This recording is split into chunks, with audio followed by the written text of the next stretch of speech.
The emergency broadcast reached Earth's communications array at 0347 hours.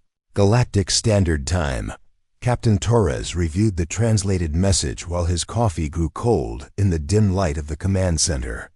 Urgent assistance required. Hostile forces overwhelming our defenses. Request immediate military support. Coordinates attached. The unified colonies of Vega Prime. Torres had seen dozens of similar requests over the past year. Since humanity joined the Galactic Council, they had become the go-to species for military intervention. Most civilizations found human soldiers disturbing, too aggressive, too willing to fight, too comfortable with violence. But when peaceful negotiations failed and plasma started flying, everyone wanted Earth's Deathworlders on their side. The briefing room filled quickly as Torres assembled his team. Commander Blake, a stocky woman with graying hair and steady hands, spread the tactical display across the holotable. Lieutenant Ross, barely 25, but already a veteran of 3 off-world campaigns, studied the enemy positions with cold. Efficiency. What are we looking at? Torres asked. Blake manipulated the display, highlighting key structures. Vega Prime, population 12 million. Peaceful agricultural world, minimal defenses. They're being invaded by the Crimson Fleet pirates, mercenaries, the usual scum. The locals tried to negotiate, but the fleet wants their rare earth deposits. Ross leaned forward. Standard smash-and-grab operation. They'll strip the planet bare and sell the population into slavery. Torres nodded grimly. The Crimson Fleet had terrorized the outer systems for decades.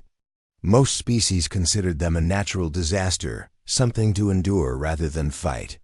But humans had different ideas about natural disasters. How long do we have? Torres asked. The fleet's giving them 72 hours to surrender, Blake replied. That gives us 60 hours to reach the system. Torres smiled, but there was no warmth in it. More than enough time. The Earth vessel Prometheus dropped out of hyperspace at the edge of the Vega system exactly 58 hours later. Captain Torres stood on the bridge, watching the tactical display populate with enemy contacts.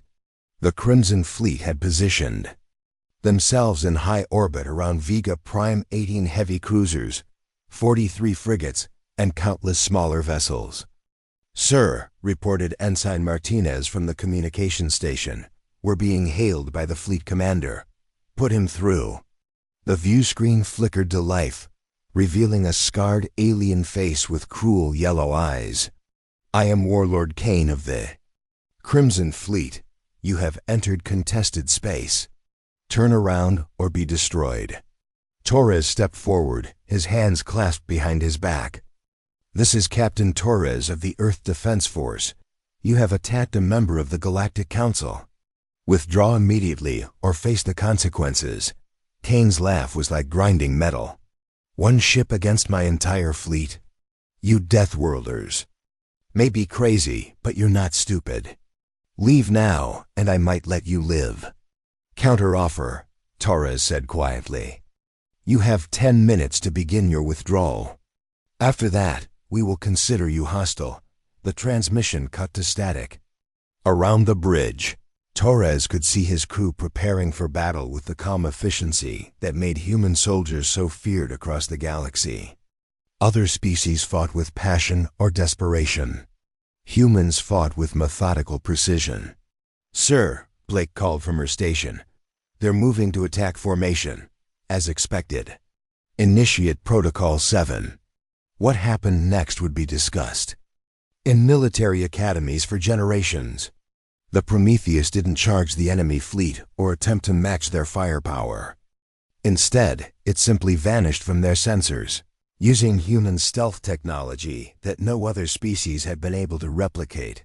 The first Crimson Fleet ships began exploding 12 minutes later. Warlord Kane watched in growing horror as his vessels erupted in brilliant flashes across the tactical display. The humans weren't fighting a traditional space battle. They were conducting a surgical strike using weapons and tactics the fleet had never encountered. "Where are they?"